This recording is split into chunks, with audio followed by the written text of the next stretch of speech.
Nathi sinebhongo siyaziqhenya ngawe King Tha. Siyavuyisana nawe ngokuthi ufince iminyaka engama-30 kwicandelo lomculo. Usandula ukubuya kuhambo lwakho kwilizwe laseMelika nase-United Kingdom nalapho busonwabisa amanxila omculo. Kwaye uphinde wenza intetho kwiYunivesithi yaseHarvard ngecwecwe lakho iSankofa. Ihambe njani intetho yakho?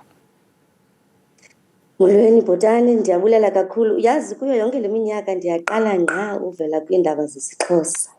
So ndiyabulela kakhulu. Sihambe kakuhle kakhulu kolu hambo lwethu. Abantu baye basixhasa ingakumbi abantu base-South Africa.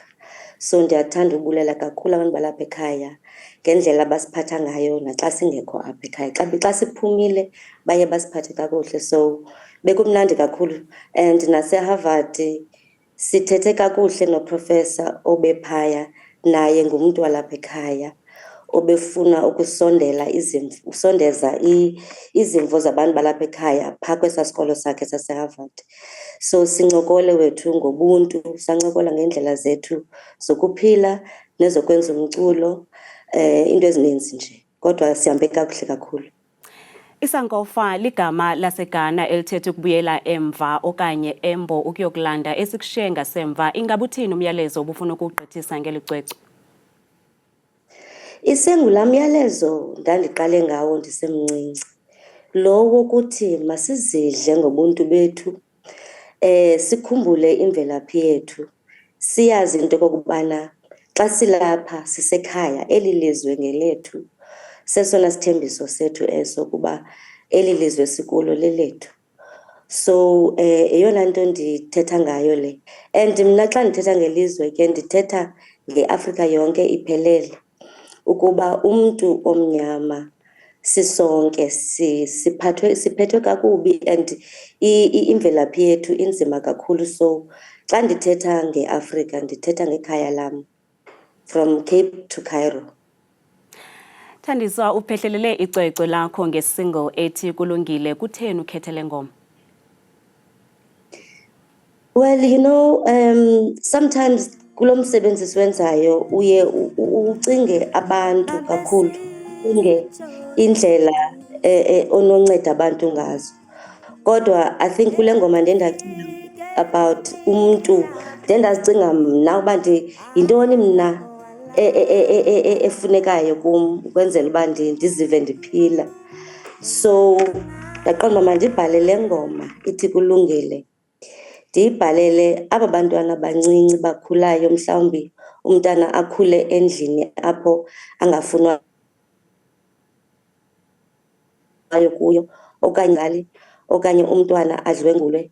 Lo mntwana ukhula enentlungu. So ndibhale ingoma dedicated to laa mntana umncinci ulapha ngaphakathi kuwe. Ingaba kule minyaka ingama-30 usonwabisa ukhuthaza bemibeli, ingaba wena njengemvumi yintoni etshintshileyo ngawe? Hayi, saneminyaka imkile ngoku. Say it's about 30 years now ndilapha kule industry. So I think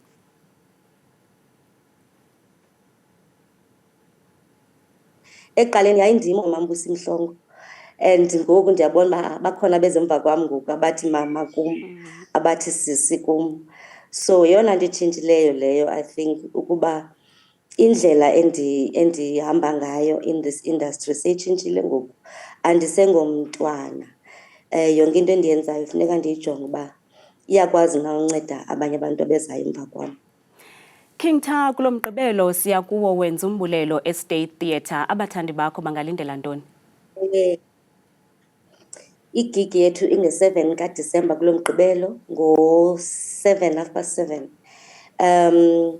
Abantu bangalindela ukuva zonke iingoma zabo abazithandayo, from Ulahla Umlenze, Ondilinde, Nizalwa Ngobani, nezinye ezivela kwezinye iialbham zam ezifana neBhokhwe, Ubelede.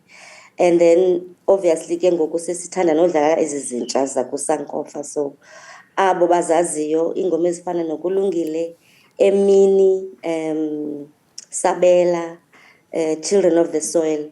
Zezona zinto zezona ngoma sizabe siziperforma this Saturday eState Theatre. Masibulele kakhulu King Tha ngexesha lakho, sawudibana ngomgqibelo.